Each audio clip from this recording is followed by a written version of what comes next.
It's winter here in Canada, and that means for us worm breeders, it's breeding season. And what I've been doing is, because I have a small operation indoors, one person, I have been experimenting with mini breeder bins. These are small, just like 2-gallon buckets.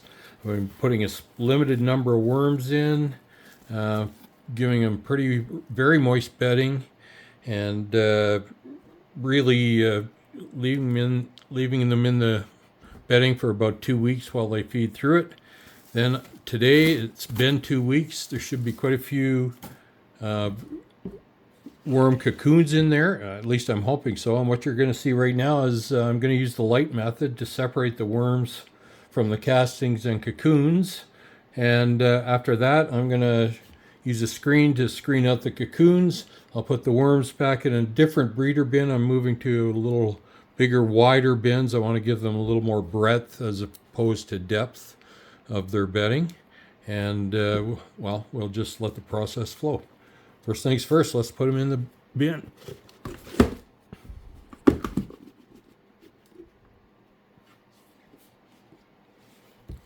There. It's pretty wet down the bottom, as you can see. They liked it down there. But those guys are going to disappear in a minute. They hate the light. They're going to go right to the bottom. Okay. So as the light shines on them, I'm just going to kind of agitate this a little bit.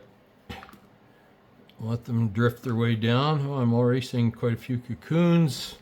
As a matter of fact, you can point out a few. Gosh, there's one there. 2, 3. Well, first few obvious ones anyway. And as I move stuff around, I'm seeing a few more. Yeah, there should be a pretty good cocoon harvest here. All right, let's move the dirt away a bit.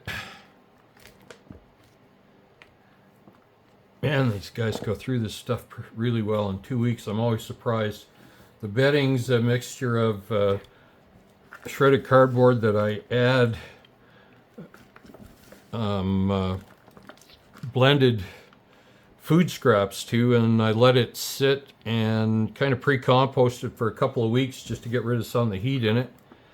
And then I put it all together, soak it down to just really as high moisture as I can find, or as I can get it without drowning the worms, and put them all in there and let them go to work. It looks like they've been busy. I'm seeing all kinds of cocoons. There's another one there.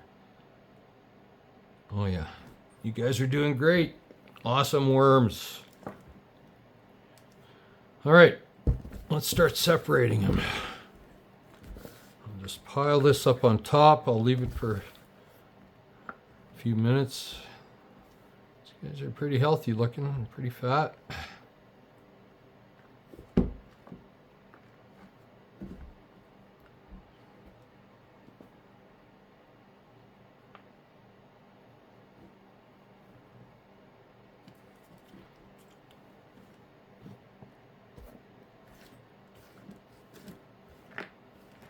Okay, so as you can see, this process takes a while. I'm going to pause this video.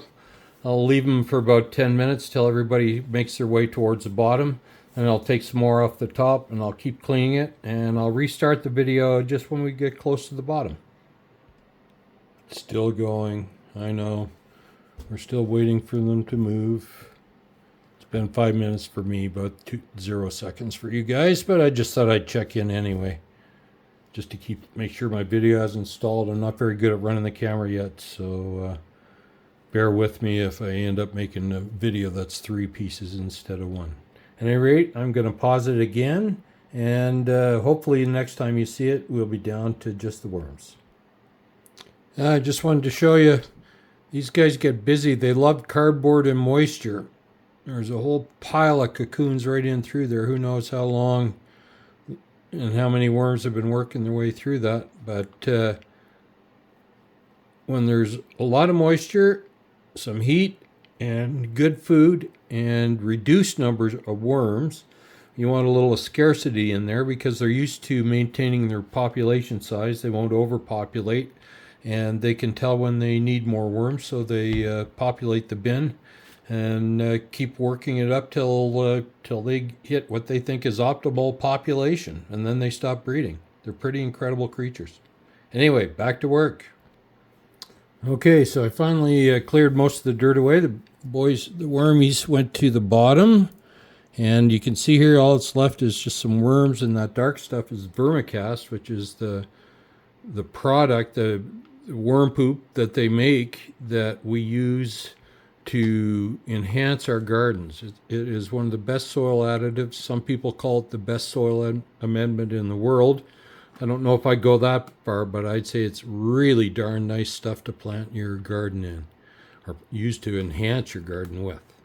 Okay, those worms look healthy. They're pretty nice. They're fairly chubby guys. Chubby enough to go to work anyway. And they're really good producers. There's about 150, maybe 200 in there. I doubt there'd be more than that. And they were in this much bedding for 2 weeks, and wait till you see the cocoons they produced. I won't show you all of them, but I'll gather up a few, and these guys just go to work. As soon as they think there's a scarcity in numbers, they work hard. All right, I've just got one more thing to show you. I'm going to pause the video again, put a new bin in, and let you watch a time lapse of them going down. Okay, so I've got a new bin ready. I'm just going to bring it in here. And this is composted horse manure with a bit of composted wood chips that are pretty well along their way, as well as my treated cardboard bedding that I pre-treat with a slurry of just about any vegetable and fruit waste that I have in my recycle bin. So here's the worms. I like to let them go, kind of chase down away from the light and go down into the bin on their own.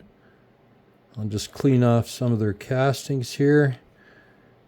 And now when I let them do this, they don't usually seem to come back up. I don't know if they just learn to find their way and learn that they're getting away from the light and remember it, or if it's just that I try and leave light on a lot to keep them from roaming out of their bins. At any rate, let's watch these guys. And I'm going to stop this and I'll tag a time lapse at the end of it.